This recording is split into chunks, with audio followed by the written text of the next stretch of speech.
జనగామలోని గిర్నిగడ్డలో విషాద ఘటన జరిగింది. కాంగ్రెస్ సీనియర్ నాయకుడు మాజీ కౌన్సిలర్ చారుబుడ్ల రామ్ దయాకర్ రెడ్డితో పాటు ఆయన తల్లి మృతి చెందారు. ఉదయం కుర్చీలో కూర్చున్న చోటనే దయాకర్ రెడ్డి మృతి చెంది ఉండగా ఆయన తల్లి మంచం పక్కన పడి మృతి చెందింది. దీంతో వారు ఆత్మహత్యకు పాల్పడుంటారని పోలీసులు భావిస్తున్నారు. సంఘటనా స్థలాన్ని పరిశీలించిన పోలీసులు దర్యాప్తు చేస్తున్నారు. వరంగల్ నుంచి వచ్చిన క్లోజ్ టీం ఆధారాలను సేకరిస్తోంది. పూర్తి సమాచారం మా కరెస్పాండెంట్ శ్రీధర్ అందిస్తారు. శ్రీధర్, ఏం చెప్తున్నారు ఈ ఘటనకు సంబంధించి పోలీసులు?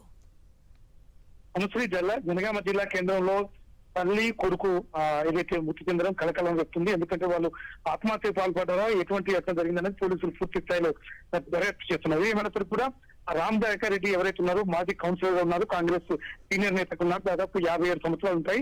అతనికి పెళ్లి కూడా కాలేదు.